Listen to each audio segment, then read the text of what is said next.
Hey, this is Matt once again. Welcome back to the video. And this is another paid request from my friend Efree. Thank you so much for that. Really appreciate it. For those interested in requesting any type of videos, whether it be a topic, reaction, commentary, review, re-review, what have you, feel free to send it either directly to my PayPal or join my Patreon. Both links are down below in the info box. It'll be any type of video, let's say movie review, re-review, commentary, reaction, video game playthrough for an hour, full playthrough, whatever the case. Feel free and I'll get to it as soon as I can. And this is for L.A. Bounty, a 1989 film, which is directed by Worth Keeter. Now when I saw that name I went, oh, no. Worthless Keeter, the Purple People Eater. Because Worth Keeter, I don't have a lot of good experience with that director because I don't even know if the reviews are still up, but well over a decade ago I reviewed some Jess Beatman films. Which, I mean, that'd be fun to do again, go through Jess Beatman's filmography. Who knows, maybe one day they'll be requested. But yet, Worth Keeter did two of the crappiest, Scorpio 1 and Memorial Day, and I was being honest, saying how crappy they were. Now, I don't know if this was a guy pretending to be him, although if you pretend to be Worth Keeter, that's pretty damn sad. Or it's the director, because not like the director's having a lot of work nowadays. I know he did some Power Ranger stuff, but still. But he was like being mad and angry over my opinion. I'm like, I get it.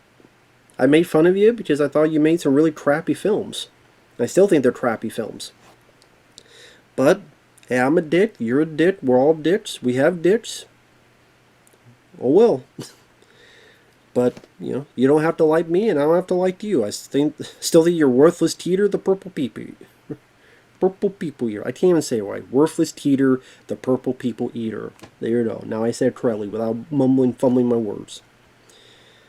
With that said, though, I did not mind this film. I thought for what it was very straightforward. It was very short. It was fun, if you want that kind of movie.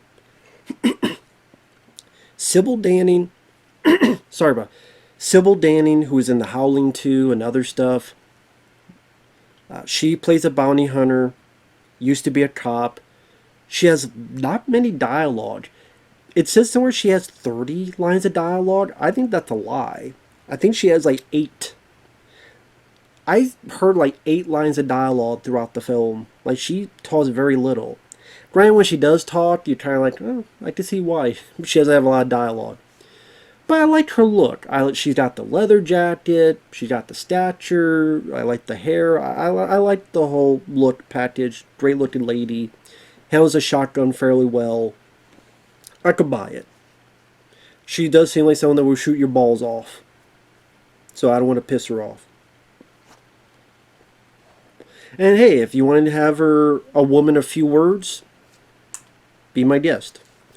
I mean, she does make Dirty Harry look like Ace Ventura with the amount of dialogue, but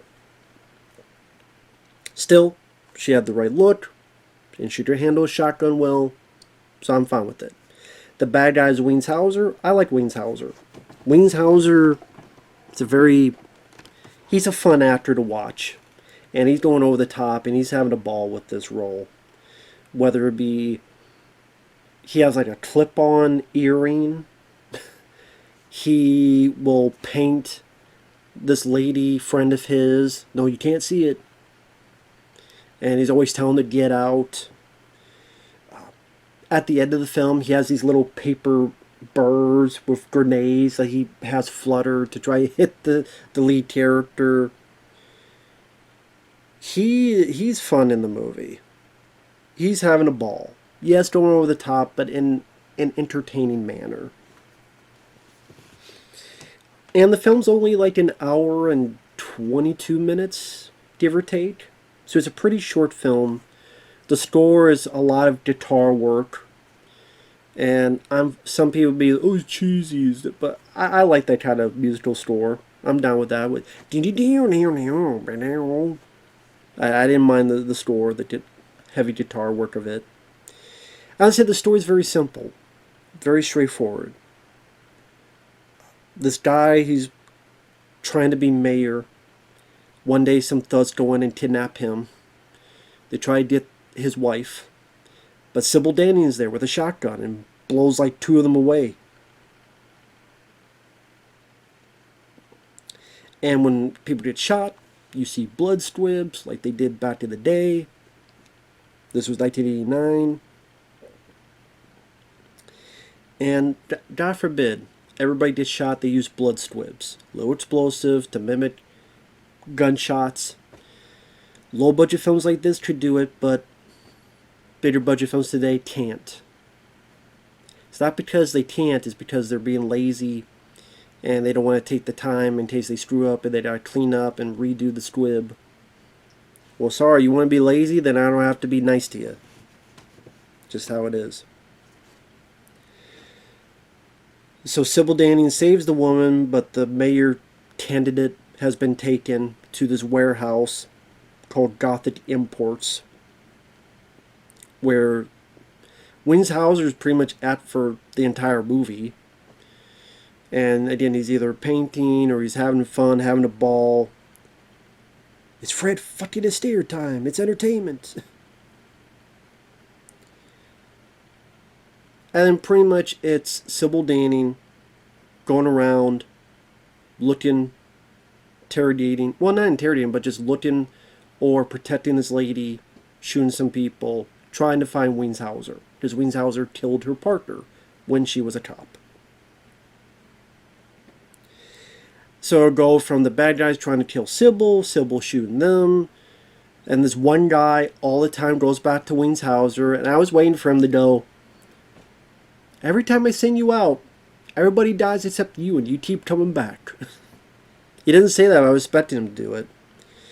One of the bad guys that gets killed is Richmond, Branscombe Richmond. He's a guy in Batman Returns that when Batman hits the thing and he goes, "You missed."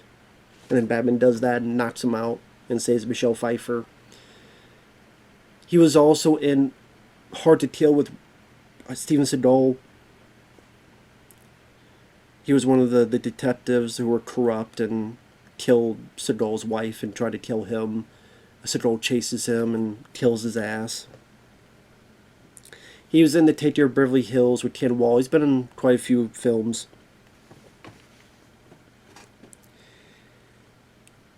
Now, granted, as the film went on, you don't really get to know a whole lot about Sybil Danning's character, because like I said, she barely has any dialogue. She's pretty much there to look tough, which I thought she did a good job of doing. The little bit of backstories, again, she had a partner who died, she left the force, became a bounty hunter.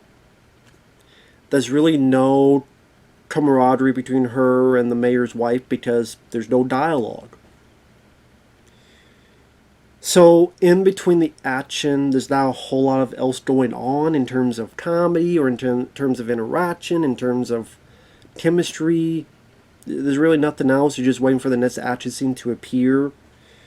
So it's probably one of the things I didn't love about the film, because Sybil Danning's character, I wouldn't say was that interesting, but she had the look, the leather jacket. I love the shotgun. It's one of those shotguns with the handle to pump it.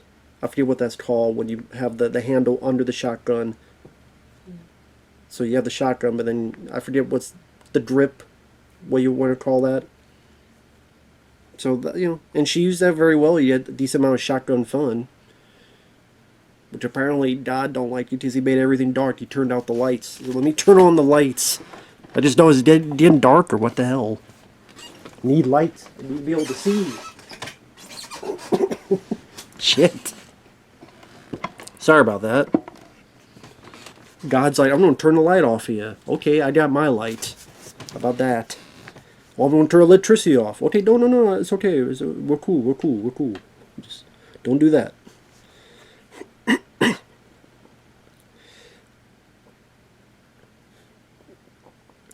So like I said, with Sybil Danning, it depends. If you don't give a crap about her look, then you're not going to give a crap about her character. But in, woman a few words, goes around, shoots people with a shotgun. Sometimes that's all you need, or sometimes that's all I need, and she did it. Hell, I bought her more than the woman in John Woo's The Killer. I bought her more. That girl in John Woo's the remake of The Killer had a lot more dialogue, and I didn't buy her ass, but I bought Sybil Danning, so maybe you don't always need dialogue for that. Knows how to use her big stick and shoot people in the chest. There's even a cool bit where there's this Western showdown, and she blows a guy's hand off, which was, I didn't expect that, but she shot and the guy's hand blows up. I wish there was more of that kind of out of the blue gore. Sadly, there's not. I mean, there's squibs, but I wish there was more of that. Like blow a guy's leg off, or blow his foot off, or blow his ear off, or something. But sadly, that's not the case. But that was cool to see. And like I said, when it goes back to Wings Hauser, to repeat one more time, he's having a ball with this. To get more into spoilers. Starting now, spoilers. I mean, I was spoiling it, but more so. Now, there's a bit, I think it's Frank Doubleday, the guy from Escape from New York. At the beginning, when he's talking to Lee Van Cleef, and he had the hand cut off with the watch on it, and he's counting down. Frank Doubleday, I think he's in this as a guy that might have told Sybil Danning where Wings Hauser was to begin with. And Wings is doing this thing of having two guns. Which one, the left or the right? Left or right, huh? Which one? Which is loaded?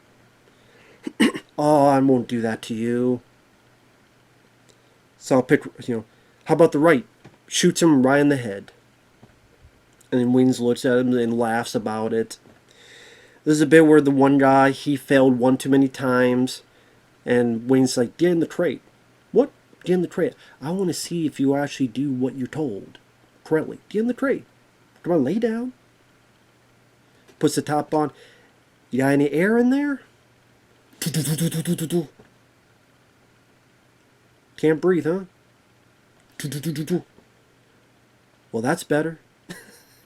Shot the guy through a holes, and you see the crate and the blood dripping out. I did that, and just like the clip-on, like not a pierced earring, is like maybe like, no, I'm not going to pierce my ears. I put our clip-on it. Just a very eccentric character that made him memorable.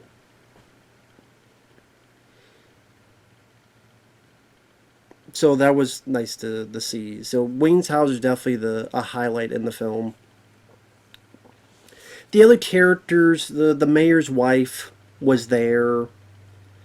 It's this weird bit where she's in the truck with Sybil Danning, and she has all this paper, like this, like pieces of paper, and she's looking through it. And she sees the names and the faces of who Sybil Danning's looking for. And you would assume you would put two and two together and go, she has these names and faces. She happened to be there where my husband was being kidnapped and taken. Maybe these people kidnapped my husband. I see the faces. I see the names. Why you tell the cops that information? But then, when she at one time escapes and gets to the cops, there's this one other cop who knew Sybil Danning. He was kind of there. He didn't need to be in the film. He's kind of there just to, I don't know, lengthen the running time. Because he didn't really add anything. The actor was kind of there for me. You don't really get much of dialogue between him and Sybil, because Sybil doesn't talk in the movie. Not really. And anyway, that guy's talking to this other guy, who is the mayor, and says, should we get a list of his enemies? I'm sitting there going, didn't the lady see Sybil Danning? She looked at Sybil Danning's stuff. Why don't you say those names to him? Wait, she had a bunch of papers that had all these names in it. They probably the ones that took my husband. Didn't tell them the names. So if she had done that, why would the guy go, give me a list of the guy's enemies? Unless this girl forgot. There's a bit where Sybil chases a couple crooks. Not really that exciting. She has a foot chase with someone, takes them. We don't hear her interrogate these people. I don't know if that was filmed and cut out or what, but she just catches them. There's another guy who's in a car and has a gun on him, the laser at his forehead. Then she doesn't talk. She doesn't interrogate. I don't know if maybe they knew she couldn't act, so they took as much dialogue out. So hey, if that was the decision, maybe this is the right decision. Maybe I give credit to that. Okay, Worth Keeter, if that's the case, I'll give you some credit.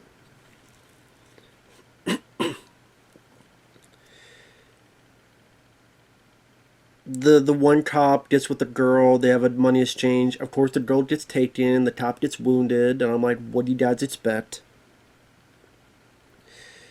It all ends up in a warehouse where Sybil Danning goes in to rescue the girl and fight the people. Oh, you find out that the husband was in on the kidnapping to pump up the polls. So he was working with Hauser. Wings is ready to kill the girl. The husband's like, no, you're not killing my wife. And then Sybil Danning comes in and you have a bit of action at the end. Now, with the action scenes, there's not really any car chases.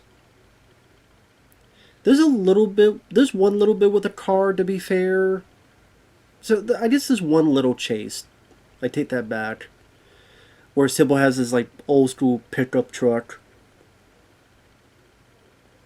Yeah, and it's actually a pretty decent stunt because a guy gets on top and she stops and the guy falls off and they're on like on top of a building and the guy falls. Pretty good stunt. So there is that.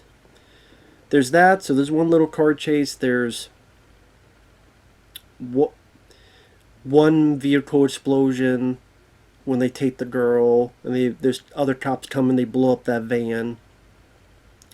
There's a few explosions at the end because, like I say, Hauser has these little birds, fake birds, that have little grenades, I guess, on them. It's bombs and they blow up. There's a fun bit where Sybil takes like a forklift and drives it and it hits a guy. Doesn't stab him. I think that would have been better if she impaled the guy with the forklift. I think that would have been cooler. But she hits the guy. She uses a grenade or two to kill some. The standoff with Hauser I thought could have been a bit more. Pretty much he has the girl. Sybil wounds him in the leg. He mocks her and says, I'll get, a few years. He tries to shoot her. She shoots him. The wounded cop and the mayor's wife are there. They look at Sybil. Sybil smiles. She leaves. End of movie. So the action scenes are pretty... You just say basic. There's not a whole lot of style to them. There's not a whole lot of like John Woo slow-mo or a lot of cleverness to the action. It's pretty much like point and shoot. And people getting shot with shotguns. Once in a while you get cool stuff like a guy's hand exploding. So it's not like the crazy, even like a Deadly Outbreak with Jeff Speakman, and you get a lot of like carnage or things blowing up and it's like, wow, this seems a lot bigger of a budget than you thought. Like I thought like Zero Tolerance with Robert Patrick did that, Deadly Outbreak with Jeff Speakman did that, the PM Entertainment films did more of that. But this... Actually, I don't know if LA Bounty, what company did that. But for this type of action film, this is MGM distributed and Adventurous Productions International. If you like those kind of simple, straightforward action films, it was fun. I will say at the end of the day, and Sybil Danning had a hand in writing this script. So I guess if that's the case, she decided, I'm not going to write myself much dialogue. So maybe she knew. Like I said, I wish there was a bit more either style to the action scenes or a little bit more meat to the character when the action's not happening. Because like Wings Hauser, he's such a character, he's such a personality that he steals the show. And Sybil, again, looks good. It's just when there's not action happening, there's not really a whole lot to sink your teeth into. But like I said, if you want to see a badass looking chick blow a couple people away with a shotgun, you want to see Wings Hauser hamming it up and having fun, you want to see an hour and 20 some minute movie where it's just entertainment, nothing else to it, no messages of PC, like, stuff they try to force down your throat nowadays. Things done old school, practical. It was fun. It was serviceable. It was fun enough. It's not a film I would rewatch again. It's not a film I would, like, if this came out on Blu-ray, oh, I gotta pick it up. Nah. But it's worth one watch.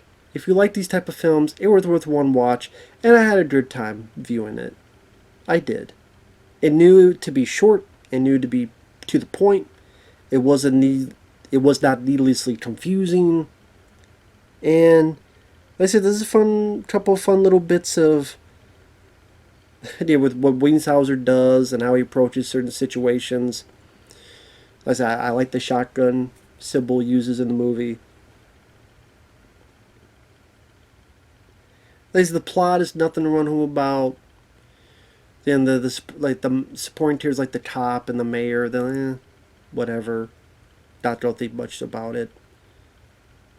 But again, if you like these type of movies, which I do, it's kind of like my friend Wes, CT from Dead Pit. He loves slasher films, and he's like, it's really hard to fuck up a slasher film. That's the way he views it. For me, with this kind of movie where there's just guns a-blazing and a person going around killing people, it's hard for me to hate a movie like that. If you have a badass hero and you have a fun villain and you have a decent amount of action with squibs, it's hard for me to hate that kind of film. You really have to be bad for me to hate it, if that makes sense. And they don't, even something as simple as this, they don't make movies like this anymore. It'd be too much of a digital, fake, artificial look and CGI squibs, and it'd be 2 hours and 10 minutes, and the villain would be in one ear, out the other, as exciting as dry paint on a wall. So it's sad. You look at a film like this, which, yeah, compared to Bloodsport, Above the Law, missing in action films, of that era, wouldn't seem like much, but compared to today, nice trip through time to see how even a film like this could be just fun, divergent entertainment. I'm sure there's a lot of stuff you could nitpick about, yeah. But, like I said, these kind of films, I try to take them for what they were, and just fun for me. So thanks for watching, take care, and we'll see you guys later. Bye-bye.